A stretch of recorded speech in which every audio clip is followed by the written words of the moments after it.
del Poder Judicial de la Federación, a la Escuela Federal de Formación Judicial y a la Academia Mexicana de Jurisprudencia y Legislación. El día de hoy contamos con la presencia de dos juristas brillantes y destacados. Por un lado, la magistrada Jocelyn Montserrat Mendizábal Ferreiro y de mi lado izquierdo el abogado Carlos Antonio Morales Cebadúa. Me voy a permitir leer una breve semblanza de las dos personalidades que el día de hoy nos acompañan. La magistrada Jocelyn Montserrat Mendizábal Ferreiro es egresada de la licenciatura en Derecho por la Universidad Panamericana, en donde también cursó la maestría en Derecho Administrativo y especialidad en instituciones de Derecho Procesal.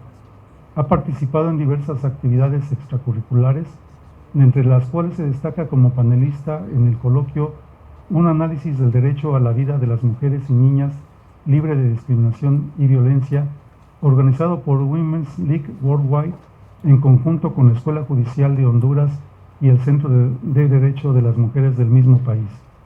También fue conferencista en el taller virtual Control de Constitucionalidad de Leyes en Materia Electoral 2021 de la Sala Regional Especializada y la Escuela Judicial Electoral y panelista en el Encuentro de Sentencias sobre Aborto en México, organizado por el Grupo de Información en Reproducción Elegida, en donde expuso las sentencias de los amparos en revisión 601/2017 y 1170/2017 emitidas por la Suprema Corte de Justicia de la Nación, de las cuales fue secretaria proyectista. En noviembre de 2022 fue designada como magistrada de circuito al resultar vencedora en el primer concurso de oposición interno para magistradas y magistrados de circuito conforme a la reforma judicial. Actualmente es titular del segundo Tribunal Colegiado de Apelación en materia civil administrativa y especializado en competencia económica, radiodifusión y telecomunicaciones del primer circuito. Magistrada Jocelyn, bienvenida y muchas gracias por participar en estos eventos. Gracias, magistrado. Bien, voy también a leer una breve semblanza del abogado Carlos Antonio Morales Cebadúa. Él es licenciado en Derecho por el Instituto de Estudios Superiores de Chiapas, es maestro y doctor en Derecho por el Instituto Manuel José de Rojas de San Cristóbal de las Casas, cursó la maestría en Administración de Justicia en el Instituto de Formación Judicial del Poder Judicial del Estado de Chiapas, cuenta con estudios de posgrado en Derecho Constitucional, cursado en la Universidad de Salamanca, España, cuenta con el máster en Protección de los Derechos Humanos por la Universidad Complutense de Madrid y el Instituto de Investigaciones Jurídicas, obtuvo el máster en Derecho Medioambiental y Sostenibilidad por la Universidad Castilla-La Mancha, se ha desempeñado como secretario de Estudio y Cuenta en el Consejo de la Judicatura del Estado de Chiapas, director de formación en la Fiscalía de Violencia contra la Mujer y Trata de Personas de la Procuraduría General de la República, subdirector de área en el Instituto Nacional de Transparencia, Acceso a la Información y Protección de Datos Personales. Cuenta con diplomados en materia electoral, ha sido ponente en temas relacionados con la transparencia electoral, ha impartido clases en la Universidad del Valle de México, Campus Chiapas, la Universidad Latina de América en Michoacán, el Instituto de Posgrado en Derecho en la Ciudad de México, etc. Ha colaborado en publicaciones como el Diccionario Judicial del Instituto de la Judicatura Federal, revista Juez, editada por Tirán Loblanche. Se desempeñó como consultor en el despacho de estrategia electoral, fue visitador adjunto en la quinta visitaduría de la CNDH, actualmente se desempeña como jefe de departamento en la Auditoría Superior de la Federación. Carlos Antonio, muchas gracias por tu presencia en esta tarde de hoy. Bien, pues como ustedes ya se habrán percatado en los diferentes carteles publicitarios que se han publicado para el evento del día de hoy, en esta ocasión vamos a tocar tres criterios, particularmente en la materia administrativa. El primero de ellos se refiere al recurso de reclamación previsto en la Ley de Amparo, sobre la facultad que tendrían en todo caso los presidentes de los tribunales colegiados, de las salas de la Suprema Corte de Justicia, del propio Pleno de la Suprema Corte de Justicia de la Nación, de admitir o desechar este recurso de reclamación. Es un criterio que ha sostenido, el criterio que vamos a comentar, lo ha sostenido la primera sala de la Suprema Corte de Justicia de la Nación al resolver la contradicción de criterios 426/2022, del que derivó la jurisprudencia 50/2023 de la primera sala de la Suprema Corte de Justicia de la Nación. Y bueno, quisiera, para ya entrar en materia, cederle el uso de la palabra a la magistrada Jocelyn Montserrat para que nos vaya platicando acerca de este criterio novedoso que ha emitido la primera sala de nuestro máximo tribunal. Magistrada, por favor. Muchas gracias. Lo primero que me gustaría hacer es establecer lo que dijo cada uno de los tribunales contendientes para ver los razonamientos por los que llegaron a la conclusión que llegaron y con posterioridad ver las consideraciones que sustentan la contradicción de tesis de la primera sala para efecto, de por qué llegó a la conclusión que llegó, ¿no? Esta contradicción de tesis, los tribunales contendientes fue por una parte el octavo tribunal colegiado en materia civil del primer circuito y por otra parte el primer tribunal colegiado en materia civil del séptimo circuito. El tribunal del primer circuito, el asunto derivó, es un recurso de reclamación que desechó directamente el presidente del tribunal colegiado al considerar que era improcedente, era manifiestamente improcedente, puesto que se había interpuesto en contra de un acuerdo que declaró parcialmente cumplida una ejecutoria y que requirió nuevamente el cumplimiento. Ya existe jurisprudencia que dice que es improcedente, entonces ante ello dijo es notoriamente improcedente y lo desecho. En contra de eso se interpone un nuevo recurso de reclamación y el tribunal colegiado, ya actuando en pleno, declaró infundados los agravios hechos valer por la parte recurrente al considerar que el presidente sí tenía facultades para desechar desde un principio el recurso de reclamación por haber sido notoriamente improcedente. Analiza lo que establece la ley orgánica del Poder Judicial de la Federación y dice que no existe ninguna disposición como tal que limite las facultades del presidente para efecto de desechar los recursos de reclamación cuando acontece la improcedencia notoria y manifiesta. De hecho, dice que las facultades del presidente son precisamente la tramitación y que esa tramitación como tal implica llevar el asunto, digamos, ya a resolución ante el Pleno, pero pues si ve que hay un tema de improcedencia, que pues es evidente y que no necesita un estudio más allá de la revisión somera de ese asunto, pues entonces lo puede hacer, y que eso precisamente es la tramitación.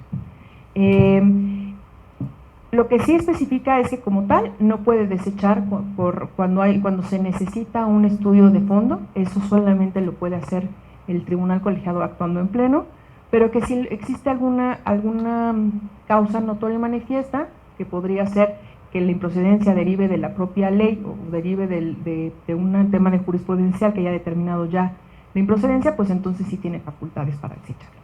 Esa fue la resolución del tribunal colegiado del primer circuito.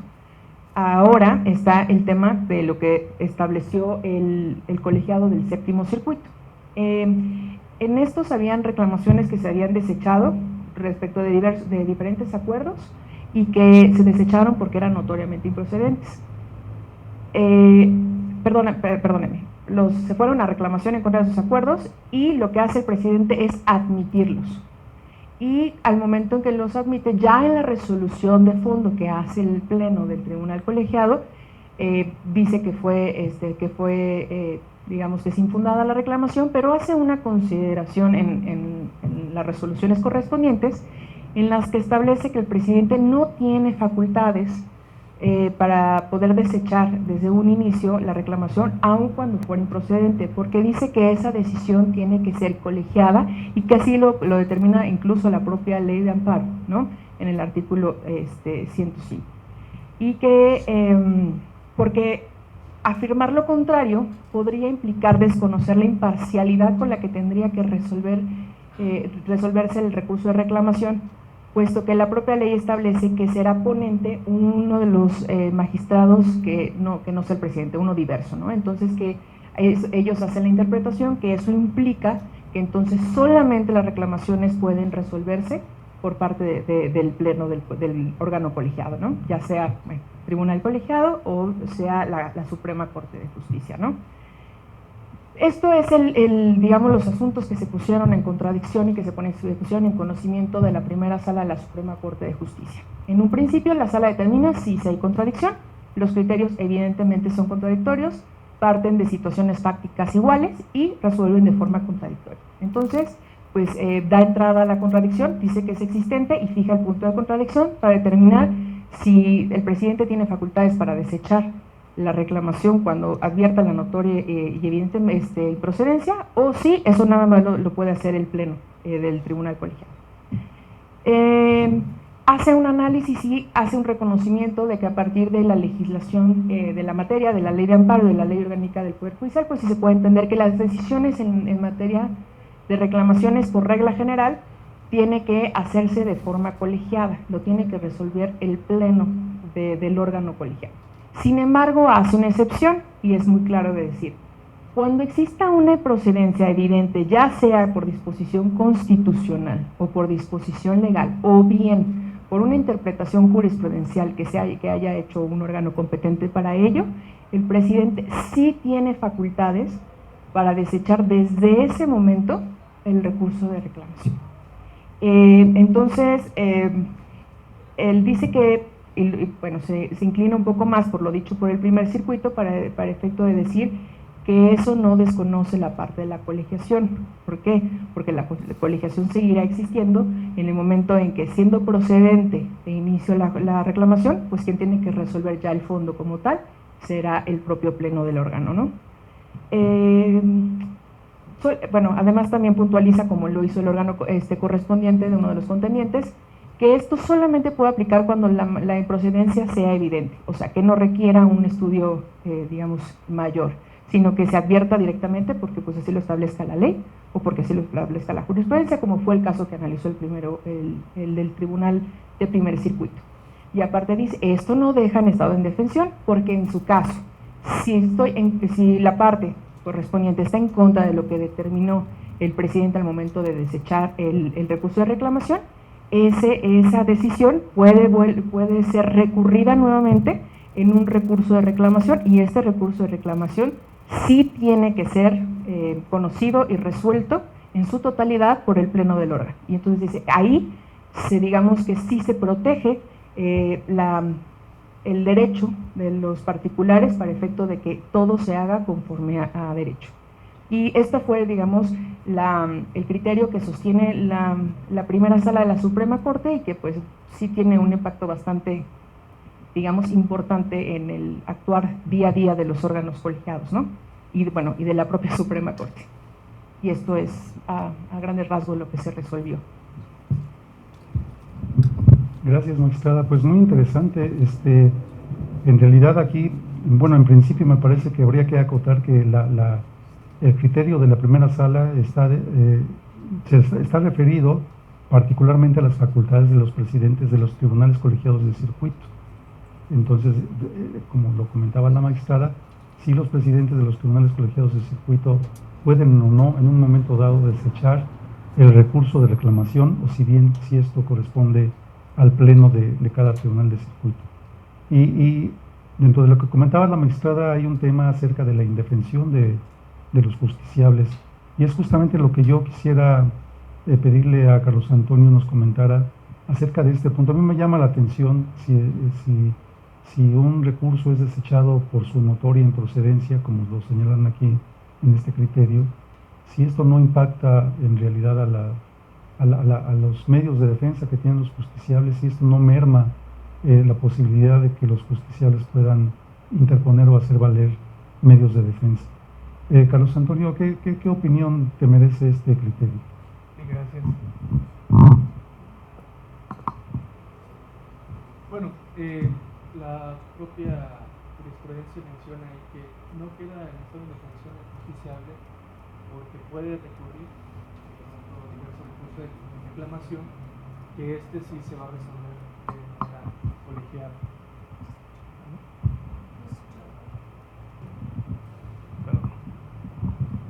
Sí, decía que la jurisprudencia establece que no deja en estado de indefensión al justiciable porque este mismo puede recurrir en un diverso recurso de reclamación ese acuerdo que fue desechado por el presidente.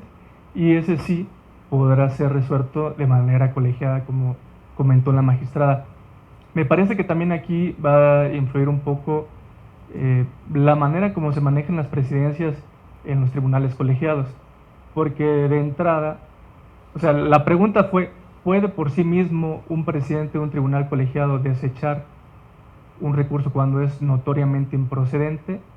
Ya la primera sala dijo que sí, sí lo puede hacer, pero eso no es obstáculo para que él de entrada pueda hacerlo saber a los demás integrantes y que de manera colegiada puedan resolver, porque en ese caso, ya resolviéndose de manera colegiada que es notorio improcedente, pues ya no habría más. Entonces, me parece que sí deja el recurso para que el justiciable pueda acudir ante lo que él considere que le está afectando en sus derechos y que considere que tiene razón, pero también va a ser de la manera en que los presidentes o las presidencias de los magistrados, de los colegiados, decidan llevar.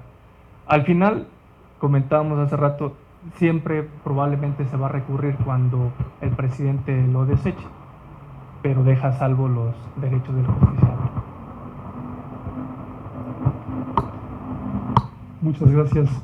Pues en realidad aquí el tema me parece que bueno, en principio tenemos que entender, bueno, tenemos que tener presente, mejor dicho, que cuando se interpone un recurso de reclamación, lo que había sido la regla general, lo que sigue siendo incluso creo la regla general, es que el presidente someta a consideración del Pleno la decisión sobre ese recurso de reclamación. Ahora, con base en este criterio, se habla de la posibilidad de que el propio presidente decida si admite o no el recurso de reclamación, y la no admisión, el desechamiento del recurso de reclamación tendrá lugar solamente en casos en que sea notoriamente improcedente el recurso. Magistrada, ¿habrá algunos casos específicos en donde se pueda advertir esa notoria improcedencia de un recurso de reclamación? ¿O eso será una decisión, una ponderación, una valoración que tenga que hacer el presidente del tribunal para decidir si admite o no el recurso? No, sí hay. Por ejemplo, el tema de los recursos de reclamación, el tema si ya se interpone en contra de un propio recurso de reclamación que fue resuelto el Pleno, el recurso de reclamación en contra de lo resuelto, bueno, cuando se desecha el recurso de revisión en amparo directo, se ha dicho que ya no procede, eso lo dice ya la nueva ley, digamos. También se ha dicho jurisprudencialmente que no procede la reclamación en contra de los acuerdos que determinan turno, que determinan competencia o que dicen que hay una incompetencia. O sea, sí hay casos muy específicos donde pues, el recurso de reclamación es improcedente, ¿no? Por ejemplo, un recurso de reclamación interpuesto en contra de lo resuelto en un recurso de revisión, pues evidentemente es improcedente. Eso es a lo que realmente se refiere en la primera sala, ¿no? Cuando es evidente. Yo creo que cuando implica un tema de valoración o un tema que implique un ejercicio mayor a ver la improcedencia, creo que precisamente son esos asuntos en los que no puede el presidente decidir el desechamiento, porque ya no es manifiesto y evidente, ¿no? Ya sí necesita un estudio un poco más profundo, y eso a mi juicio, y eso creo que a lo que llega un poco a la primera sala, le corresponderá al Pleno. Eso ya no podría ser una de lo que pueda actuar el presidente por sí mismo. Entonces, creo que hasta esa es la parte donde dice la Corte, siempre y cuando sea notoria y evidente esa improcedencia, ya sea porque lo determine así la ley y la Constitución, como alguno de los ejemplos que ha dado, o lo ha determinado la jurisprudencia, como fue el caso que resolvió el colegiado del primer circuito, ¿no? Un acuerdo que determina que está parcialmente cumplido y requiere cumplimiento, ese ya se ha dicho que no procede la reclamación. Entonces, pues ya deriva la propia improcedencia de algo que ya está dicho, ¿no? Entonces, no amerita que haga un juicio el presidente, sino simplemente aplica y dice es improcedente y ahora lo puede desechar. Si tiene duda, pues ante la duda, cuando implica ese razonamiento no es tan evidente, pues admito y hacer la resolución del órgano colegiado plenario, en pleno, que lo resuelve. Gracias, magistrada. Bueno, pues entonces pareciera ser que el desechamiento del recurso de reclamación, de acuerdo con el criterio, pues solamente será cuando no haya duda de que el recurso es improcedente. Pero nos comentabas, Carlos Antonio, que el recurso es decir, cuando el presidente desecha el recurso de reclamación, esa decisión puede ser impugnada también a través de otro recurso de reclamación. Así es. Esto no nos llevaría a engrosar o a acrecentar las cargas de trabajo en los tribunales. ¿No hay ahí una cuestión que quizá a la Corte no lo apreció desde ese punto de vista? Gracias. Me parece que sí puede llevar a estudiar dos veces un asunto que sea notoriamente improcedente. Por eso comentaba anteriormente que va a depender mucho de cómo se manejen las presidencias. Quizá para evitar esa sobrecarga de trabajo, lo más prudente será o sería que el presidente siempre ponga a sus pares a resolver. Que si bien es cierto, tiene esa potestad de decir, bueno, es notoriamente improcedente, y como ya comentaba la magistrada, no es un catálogo abierto, sino es la Constitución, la legislación y la jurisprudencia, de ahí se va a... Pero efectivamente puede haber una sobrecarga, porque aun cuando alguien presente algo que sea notoriamente improcedente, que sea en contra de jurisprudencia, lo puede recurrir, porque está en su derecho y tendrá que resolver el colegiado. Entonces, me parece que sí podría presentar una sobrecarga a los tribunales, y quizá por eso sea más prudente que el presidente, en un ánimo de colegiación, ya me regañaron por estar diciendo que se encendió de repente, en un ánimo de colegiación, pues pase el asunto para el estudio de sus pares. Muchas gracias. Pues bueno, yo creo que el tema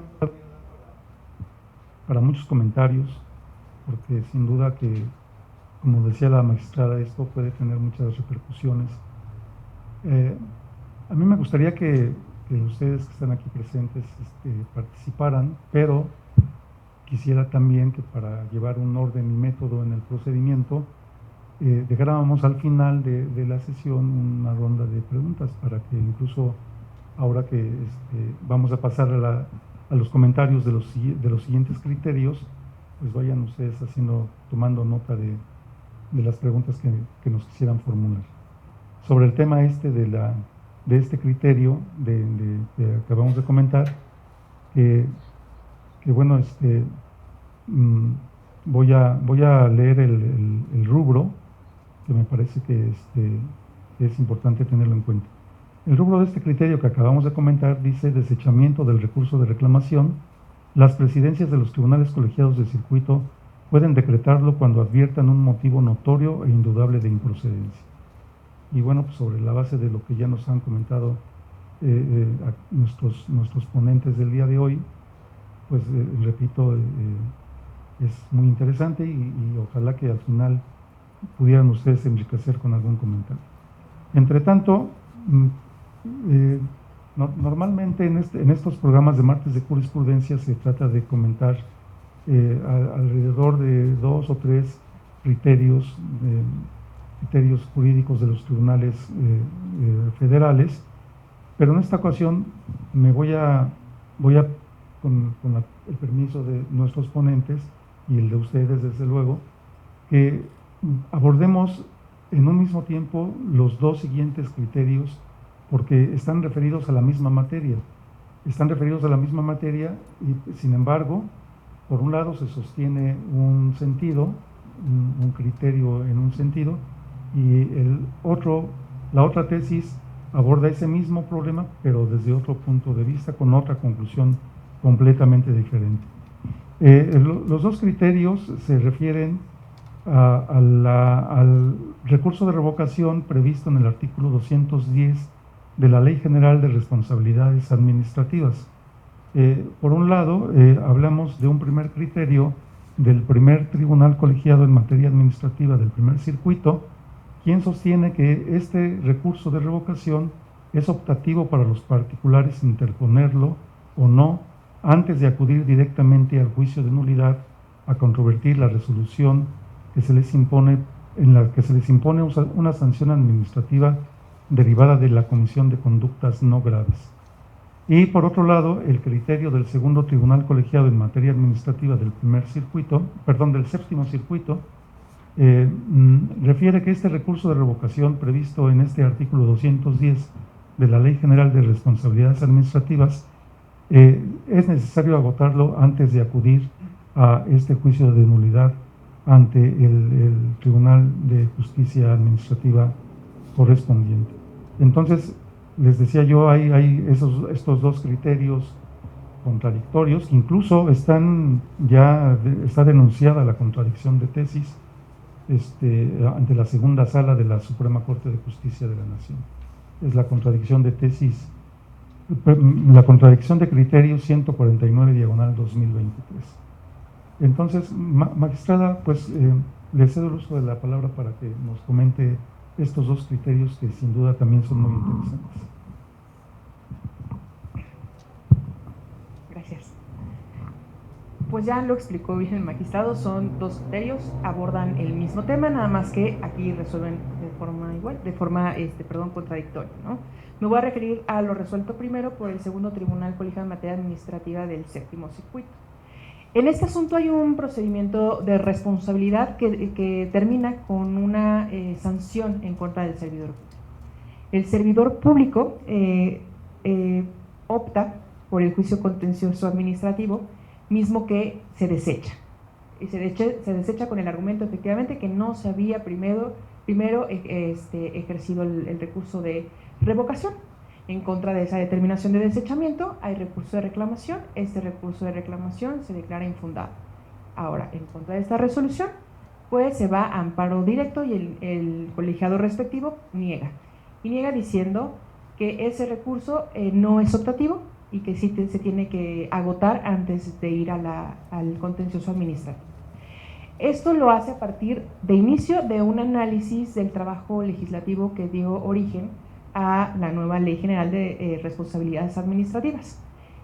Habla respecto de una de las propuestas hechas por grupos parlamentarios en las que específicamente se reiteraba lo que establecía el artículo 25 de la Ley Federal de Responsabilidades Administrativas de los Servidores Públicos, que establecía que el servidor público podía irse al recurso o, si lo decidía, podía irse al juicio contencioso. Sin embargo, esta iniciativa pues no fue aprobada, entonces a consideración del tribunal colegiado que resuelve, esto es lo que ejemplifica que entonces esa facultad queda eliminada y entonces evidentemente queda para su consideración la obligatoriedad de agotarlo. Hace un análisis de todas las etapas de este recurso, desde tienes 15 días para presentarlo, tienes oportunidad de presentar pruebas, se emite la sentencia dentro de los 30 días, se puede solicitar la suspensión, es una suspensión que tiene requisitos mínimos muy similares o idénticos a lo que establece la ley de amparo. Entonces al análisis dice, este recurso sí es idóneo, este recurso sí cumple con la parte de que exista un recurso efectivo y se vuelve un mecanismo óptimo para la defensa de los intereses del servidor público. Entonces ante eso dice, no se estaría violando ningún derecho, sí se tiene que agotar, al contrario, es algo que abona a la defensa propia del servidor público. Analiza el tema de la palabra podrán, del vocablo podrán, y dice que esto como tal no es una facultad, no deriva de una libertad de poderlo hacer o no, sino que es la posibilidad de que tiene el servidor público de defensa. Entonces ante ello, pues no es que él quiera o no quiera para irse a la instancia, sino que tiene que agotarlo y eso no implica un desconocimiento de sus derechos. Al último dice, de este análisis que ya hablamos de todos los elementos, dice pues es que entonces sí cumple con la idoneidad y con todo, con los requisitos que tiene que tener un medio de defensa, entonces por tanto Yo considero que el recurso de revocación, en términos, bueno, que previsto en la Ley General de Responsabilidades Administrativas, sí tiene que agotarse. Por otra parte, viene lo resuelto por el primer tribunal colegiado en materia administrativa del primer circuito. En este asunto, igual, el órgano interno de control emite una resolución en el que sanciona al servidor público. El servidor público se va directamente al juicio contencioso administrativo y este juicio lo sobresee bajo los mismos argumentos. En contra de eso se va al amparo directo y le conceden el amparo. A consideración, curiosamente parten también de un análisis de todo el trabajo legislativo de la Ley General de Responsabilidades Administrativas y toman el debate de las Comisiones Unidas de Anticorrupción y Participación Ciudadana, Justicia y Estudios Legislativos. Aquí se habla precisamente del tema de que sea optativo. Entonces, como si, digamos, se reflejó en el propio trabajo legislativo, entonces ellos consideran que ese podrá es una facultad que puede hacerlo o no, y que eso no implica que no se pueda, digamos, acudir al contencioso. Entonces, hacen un análisis de algunas de las ejecutorias que ha tenido la segunda sala en este sentido. En específico, analizaron dos jurisprudencias muy interesantes, donde se analizó el artículo 124 de la Ley de Aguas Nacionales y el artículo 99 de la Ley de Protección y Defensa a usuarios de servicios financieros. Igual, en estos dos casos analizaron el vocablo podrá y dijeron que ese podrá siempre es optativo, que no obliga a tener que agotarlo antes de irse al juicio contencioso correspondiente, ya sea el federal o el local. Y así lo ha determinado y siguió esta línea de lo que establecido en la segunda sala. Aparte dice que cuando un recurso tenga que agotarse previo a, lo tiene que determinar claramente la legislación.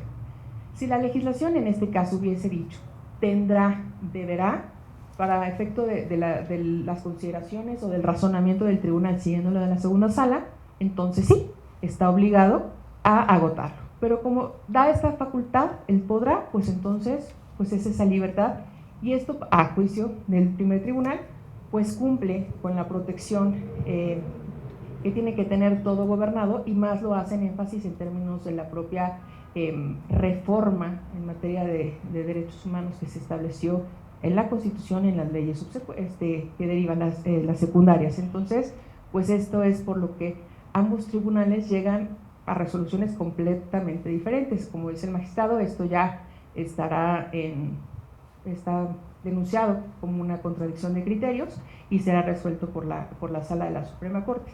Lo curioso es que la Suprema Corte ya ha tenido asuntos similares en contradicción y no se ha pronunciado. De hecho, hubo una contradicción de tesis en 2007, si no mal recuerdo, que fue declarada inexistente porque la primera sala sí tiene un criterio específico que dice que el podrá no implica que sea optativo, ¿no? Pero otra parte, la segunda sala tiene criterios contradictorios, pero el que se denunció en específico, la Suprema Corte en pleno dijo no son las situaciones fácticas iguales, por eso las resoluciones, o sea, las decisiones a las que arribaron pues son diferentes y no podríamos generar un criterio general. Eso es lo que ha decidido. Ya veremos qué pasa con estos criterios que se están poniendo, porque prácticamente aquí sí no hay forma de decir que no hay contradicción. Analizaron exactamente lo mismo y llegaron a resoluciones completamente contradictorias. Gracias, magistrada. Pues a mí me resulta particularmente preocupante estos temas de la procedencia del recurso y si es optativo, si es obligatorio agotarlo, sobre todo para los justiciables, porque me parece que en un momento dado no tienen muy claro si tienen que agotar ese medio de defensa o no, y entonces ¿qué hacen frente a una problemática que se les pudiera presentar? Carlos Antonio, ¿qué opinión te merecen estos dos criterios? Y no sé si efectivamente mi preocupación es...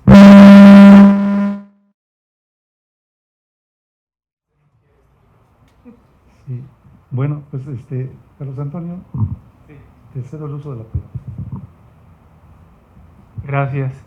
Bueno, antes de entrar comentábamos un poco sobre el tema y yo decía, y les comento aquí, no es que haya una interpretación errónea de cualquiera de los dos tribunales, es una forma de resolver. Eso es lo bonito del derecho, ¿no? Poder interpretarlo.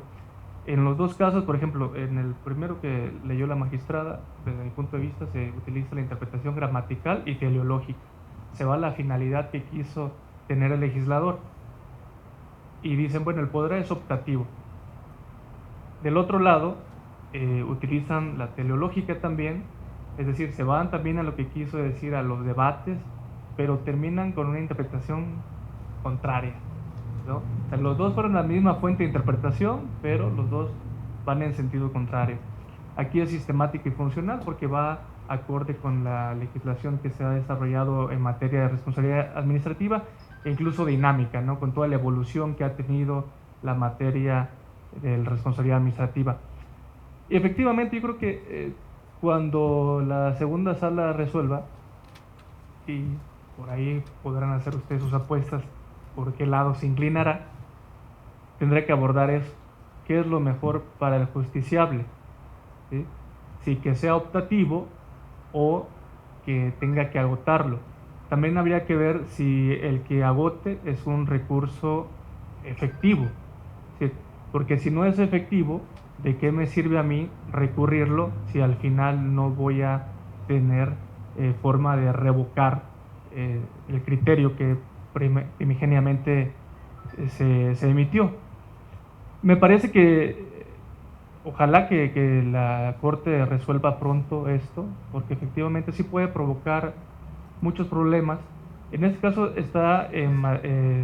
son faltas no graves.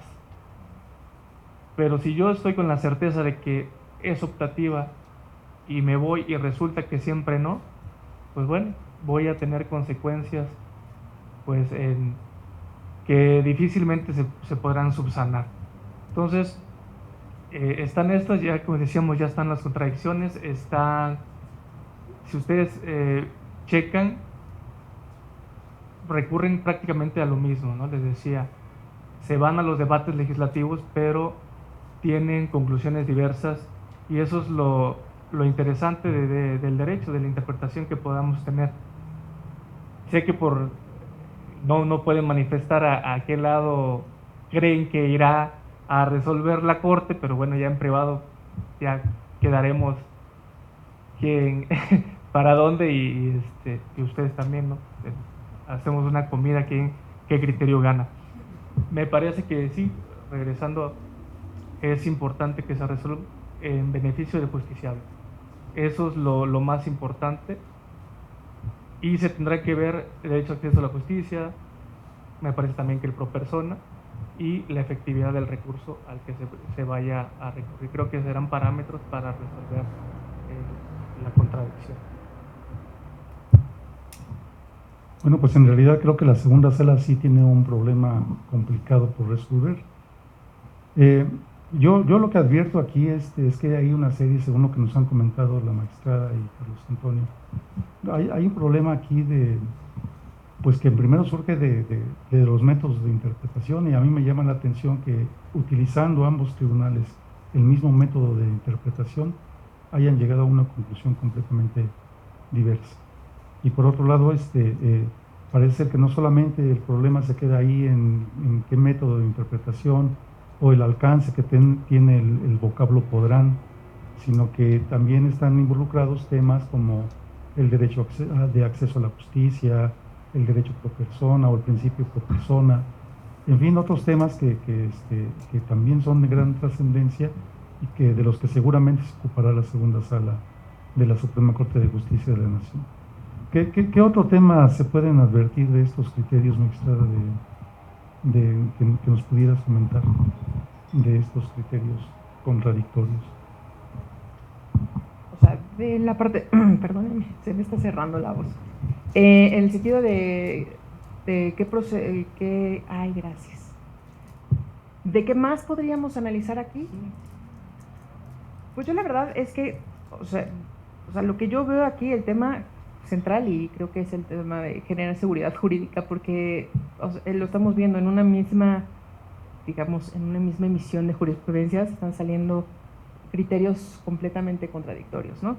El tema de el podrá, o sea, y no nada más lo digo acá, porque esto representa también que existe incluso a nivel corte criterios contradictorios.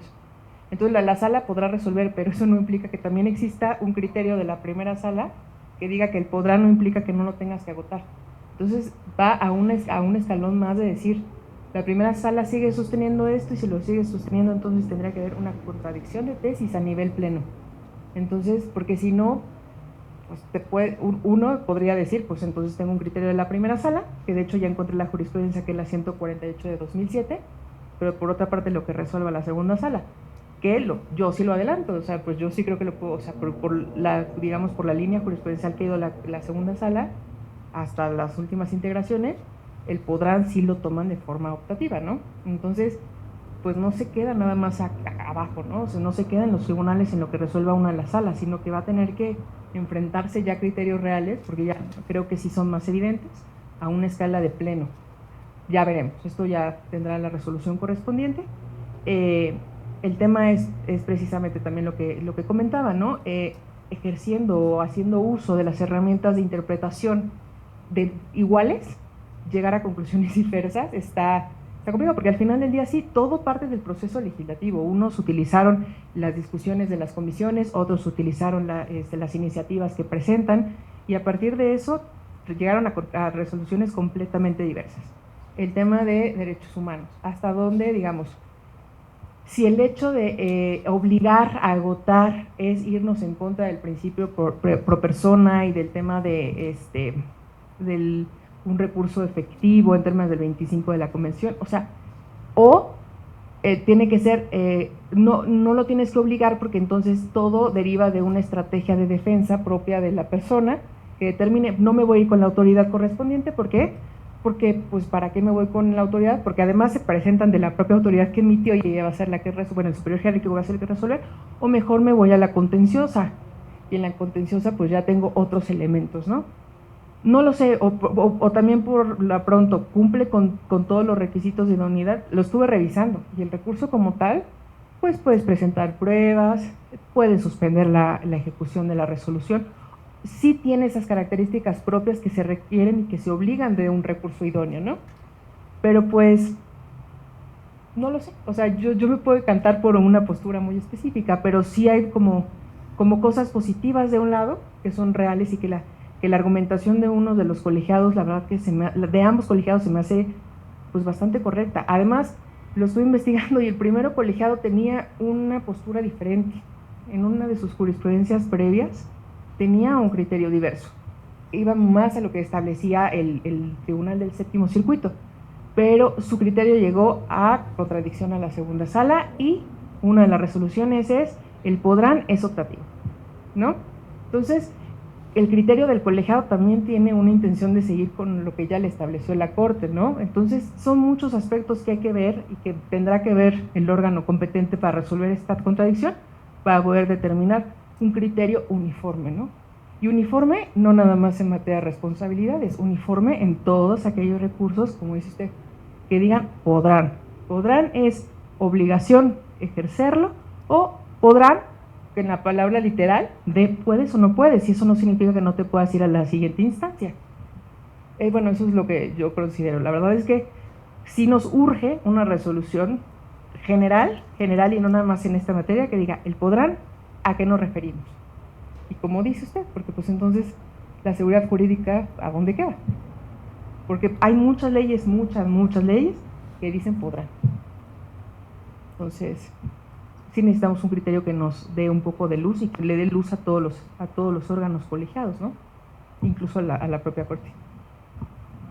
Pues sí, efectivamente, esta discusión de qué significa o el alcance del vocablo podrán o puede, pues no es nuevo en realidad, ya ha sido abordado desde tiempos atrás, pero bueno, yo quisiera aquí llamar la atención un poco en lo que comenta la magistrada, que es necesario que los órganos jurisdiccionales tengan luz para resolver, los tribunales colegiados, incluso dice la magistrada, la propia Corte. Pero yo preguntaría, ¿y los justiciables no tienen también derecho a tener luz en ese sentido?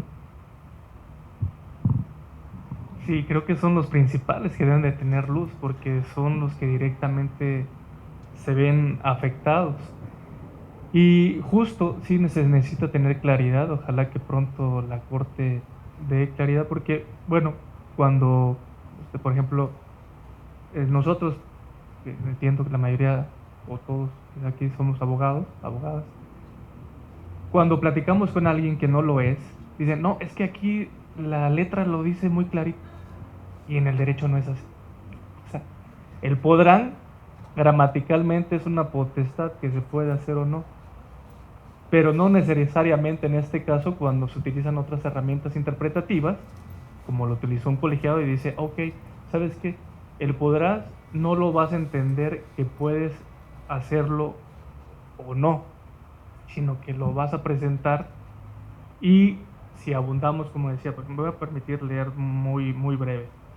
Dice, prevé la posibilidad de ofrecer pruebas y suspender la ejecución de la resolución recurrida. Se precisó que la resolución emitida en ese medio de defensa sería impugnable a través del juicio contencioso administrativo federal o local que corresponda, máxime que dicho recurso no opera con formalidades excesivas y carentes de razonabilidad o proporcionalidad, dado que se estableció un plazo razonable y requisitos mínimos para su interposición. Inclusive en el supuesto que se omite a cumplir con esos requisitos, el legislador impone a la autoridad que los subsane, y respecto a la suspensión de la ejecución de la resolución reclamada, también se establecieron requisitos mínimos, los cuales se homologaron con los previstos en la ley de amparo. Esa parte también podrían decir, ok, entonces sí debes de agotar ese recurso. Pero más allá de las discusiones académicas que estamos llevando a cabo, efectivamente, el más importante es el justiciable, porque, bien, en los colegiados determinan un criterio y si alguien lo denuncia, pues resuelve. Pero el justiciable ya se resolvió su asunto y ya no tiene manera de que se pueda modificar. Entonces, más en estos temas de responsabilidades administrativas, o bueno, como decía la magistrada, en todos los temas donde esté involucrado estas potestades de la palabra podrá, máxime cuando hay en las dos salas de la Corte criterios completamente distintos, busque que haya luz. Pues muchas gracias. Pues sin duda que, repito, la segunda sala tiene ahí un problema muy interesante por resolver. Esperemos que lo haga pronto, pues sobre todo pensaría yo justamente en beneficio de los justiciables. A final de cuentas, quienes nos desempeñamos en la administración de justicia, pues precisamente ejercemos nuestra función procurando el beneficio de los justiciables, de las personas que todos los días acuden a los órganos jurisdiccionales en reclamo de ese servicio de administración de justicia. Magistrada, no sé si nos pudieras o quisieras abundar un poco tu comentario, no solo de estos dos últimos criterios que comentamos, sino también del primero, con el propósito de enseguida dar pie a ver si nuestro público quisiera hacer alguna pregunta. Pues sí, pues, la verdad es que no tengo mayor comentario que hacer al respecto. Creo que respecto del primero, que es el tema de la reclamación, pues queda, es bastante claro, bueno, creo yo, la parte del límite que tiene la jurisprudencia, ¿no? O que lo marcó y lo resaltó, que solamente será en caso de que la improcedencia sea evidente y manifiesta, ya sea por la ley o la propia jurisprudencia, y en caso de que exista o que tenga que haber una valoración, un razonamiento mayor, pues entonces tendrá que ser plenario. Es muy interesante lo que se plantea, ¿no? El tema de, pues en contra de lo que determine es el presidente en esa reclamación, entonces hay otra reclamación, y entonces como se plantea de, pues se puede hacer esto, la parte de querer, creo que la parte de la jurisprudencia es querer como hacer más eficiente el tema de la presidencia y de la propia ley, pero a la vez pues también se están generando otros recursos más, ¿no? No sé si se cumpla con esa finalidad de la jurisprudencia o esto está implicando pues unos recursos extras. Ya lo veremos. Y respecto de pues de estos criterios, la verdad es que pues nada más lo reitero, ¿no? Me uno un poquito con ustedes o mucho con ustedes de que al final del día la resolución que se tome ya de estos asuntos, al que más le va a beneficiar siempre es al justiciable y a su estrategia de defensa, ¿no? Ya sea en esta materia de responsabilidades, sea en otras materias administrativas o sea en cualquier tipo de materia, pues entonces esto le daría ya una luz, una certeza de cómo plantear su defensa, qué tenga que agotar o qué no, porque si, como dices, si no lo hace y uno de los tribunales dice lo tuviste que hacer, pues entonces se queda ya, ahora sí, sin ese recurso idóneo para poder defender sus derechos. Entonces, sería lo único. La verdad es que no tengo más allá de lo que ya se habló. Podremos proceder a las preguntas. Muchas gracias, magistrada. Carlos Antonio, ¿algún otro comentario? Sí, bueno, en el derecho como en las políticas públicas no hay blanco y negro, ¿no? Hay tonalidades y efectivamente, por ejemplo, en el primer criterio que comentamos de la contradicción de tesis, pues lo que se busca es la eficiencia y la celeridad, pero no contamos con que puede ser gente que, aunque notoriamente sea improcedente lo que está solicitando, agote el recurso de reclamación y entonces se cree una carga de trabajo excesiva a los colegiados. Pero no hay blanco y negro, ¿no? Hay tonalidades. Y en los otros dos criterios, pues es lo interesante, ¿no? Académicamente interesante, porque para las personas que estaban en esos casos, tal vez no sea tan interesante, pero académicamente es interesante cómo, utilizando prácticamente las mismas herramientas interpretativas, podemos llegar a conclusiones diversas. Pero justamente esperemos que pronto haya luz para saber qué debe agotar el justiciable por seguridad jurídica, ¿no? Por seguridad jurídica, por su propia estrategia de defensa, que es lo que más le conviene, y también, obviamente, para los juzgadores, para que tengan también la luz de qué criterio seguir. Decía la magistrada, bueno, este colegiado venía haciendo resoluciones completamente distintas a la que finalmente resolvió. ¿Por qué? Porque siguió la línea jurisprudencial de la segunda sala. Pero resulta que en la primera hay una contraria, entonces puede ser que un tribunal que venía resolviendo contrario, ahora dice, no, pues es la de la primera sala y voy a resolver, y seguimos teniendo criterios contrapuestos. Entonces, como decía, quizá en un futuro el Pleno tenga que resolver y ya haya claridad para todos y seguridad jurídica para los justiciables. Pues muchas gracias. Ahora, previamente a cerrar este evento, que espero haya sido muy enriquecedor para ustedes que están aquí presentes y para quienes pudieran en un momento dado también vernos a través de otros medios,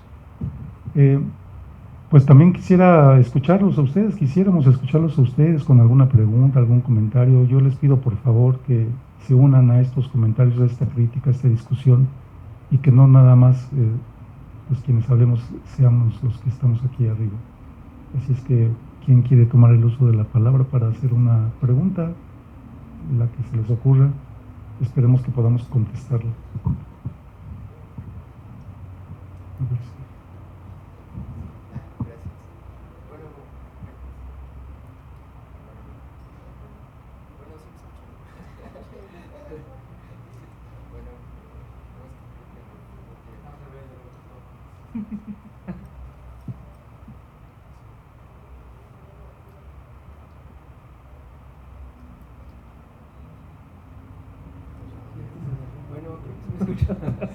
Bueno, mi comentario, mi duda era respecto al primer criterio que abordaron del recurso de reclamación y todo lo que mencionaron respecto a la carga extra que pudiera generarles a los tribunales colegiados. Se me ocurría a mí como solución, o más bien no sabría si hubiera algún impedimento legal, de que por ejemplo estos acuerdos que se interponen, o sea, que promueven reclamaciones y que consideran o parece que son improcedentes, si una posible salida para no llevarlos a trámite a ponencia, darles todo el trámite, el tema de repartirlos a las demás ponencias, listarlos para sesión, pudiera ser que se firmaran los desechamientos de manera colegiada. Entonces, de esa manera, ya que por la propia naturaleza del acuerdo plenario ya fueran irrecurribles. No sé si existiría como algún impedimento previsto en la ley o si pudiera ser como una solución para o sea, sin dejar sin defensa al justiciable de que un solo magistrado le diera el desechamiento y al mismo tiempo no generarle el trabajo extra al colegiado sabiendo que es muy improcedente el recurso. Muchas gracias. No sé si alguien de ustedes quisiera hablar. Algo así como los cumplimientos, ¿no? Yo tendría mi duda. O sea, yo la verdad es que me genera aquí un poco de duda, porque a como lo aborda la jurisprudencia, establece a facultades del presidente solamente, o sea, ahora desechar, ¿no? Por notoria improcedencia. Pero cuando habla de la decisión colegiada, lo habla desde una parte, por ejemplo, de que sea el ponente un magistrado diverso al presidente. Entonces, no sé si alcanzaría esa interpretación para decir, bueno, desde un inicio, si ni siquiera una sesión o la correspondiente, un proyecto presentado por un magistrado ponente diverso al presidente, los magistrados pueden actuar de forma colegiada, plenaria y hacerlo. O sea, entiendo esa finalidad. Sería interesante analizar la ley, o sea, la ley de amparo, la ley orgánica no se me viene a la mente que diga que no, pero hacer esa interpretación si desde un inicio podría determinarse una decisión colegiada, porque de inicio habla de una decisión de presidencia, ¿no? Que es el que admitiría en su caso y en este caso ya también desecharía. Y de una decisión y lo pongo como más o menos estableció la ley, de un proyecto o un ponente y ponerlo a sesión. Y la verdad es que ahorita yo no me animaría a decir, no, sí se puede. O sea, sí se puede, entonces el presidente, digamos que comparte su decisión, porque es prácticamente eso, comparte la decisión. Entonces presidencia ya no es de uno de los magistrados, sino que digamos que la presidencia ahorita está actuando como colegiada. Entonces no sé si eso sería una interpretación que se sostenga. No sé el magistrado si ha llegado a pensar en eso. Bueno, yo en lo particular, contestando a la pregunta, creo que en principio el criterio señala que precisamente la naturaleza colegiada del órgano jurisdiccional se aprecia o se puede ver justamente en esa posibilidad de que la decisión del presidente sea recurrida y que sea sometida al pleno del tribunal. Incluso en la ley de amparo señala que no puede ser ponente en el recurso de reclamación el propio presidente. Y me parece que, como dice la magistrada, habría que analizar, habría que estudiar esta postura, pero me parece que en principio, si se adoptara un criterio de esa naturaleza, habría una privación, y nuevamente aludo al justiciable, de que no habría forma de discutirlo, y mucho menos habría forma de que la discusión sea pública frente a todas las personas que estuvieran interesadas en el tema. Y me parece que si es así como se ha comentado, es decir, el presidente toma una decisión, esa decisión del presidente es recurrida y se somete al pleno en una sesión, en un proyecto, en un ponente que lleva al pleno un proyecto a discutir, eso permite que la resolución que se tome pues, pueda ser apreciada o vista por todos los justiciables. Lo que creo que no ocurriría si yo soy presidente y veo y llamo a mis compañeros y vamos a desechar este recurso, y ahí en lo privado decidir si se admite o no. Yo pensaría que así como está el criterio sería lo más ideal, pero bueno, esto es un foro académico y no comprometo criterio alguno. Sí, coincido. Bueno, comentaba anteriormente, creo que va a depender de los estilos de las presidencias. O sea, si quieren evitar generar recursos de reclamación, va a ser someterlo a la colegiación, pero sí debe haber el debate. O sea, ya no va a ser solo como firmar el acuerdo de desechamiento, sino sí someterlo, que haya un ponente y se votará. Si es notorio procedente, pues se va a tener unanimidad. Creo que esa será la manera en que se pueda evitar que se genere esta sobrecarga de recursos de reclamación, ¿no? Porque además la pregunta de la contradicción de dice era el magistrado presidente puede, y ahí otra vez entramos en el puede y el podrá, y en los que hemos estado hablando, y ahí, bueno, la primera sala dice, efectivamente puede hacerlo, lo que no es obstáculo para que lo someta a sus pares y ellos puedan resolver. Entonces, creo que unificamos criterios que se puede hacer, pero siempre con una discusión, no solamente firmar el acuerdo como en petit comité y desecharlo. Creo que eso no podría ser. Pues muy bien, pues no sé si tengan algún otro comentario o pregunta.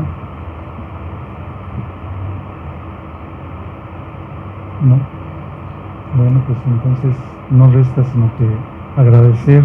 Realmente aprecio que hayan venido, que se hayan tomado un poco de su tarde el día de hoy para venir a comentar estos asuntos que son sin duda relevantes e importantes. Y bueno, previamente a cerrar nuestro evento, quiero hacer entrega de los respectivos reconocimientos que se otorgan por una parte por todos nuestros organizadores. Repito, la Fundación Aguirre Azuela Chávez Jáuregui Pro Derechos Humanos AC, la revista Tiempo de Derechos, la directiva regional del primer circuito de la Asociación Nacional de Magistrados de Circuito y Jueces de Distrito del Poder Judicial de la Federación, la Escuela Federal de Formación Judicial y la Academia Mexicana de Jurisprudencia y Legislación. El primer reconocimiento que hago entrega es a la magistrada Jocelyn Montserrat Mendizábal Ferreiro, a quien agradezco mucho haber participado con nosotros. Magistrada.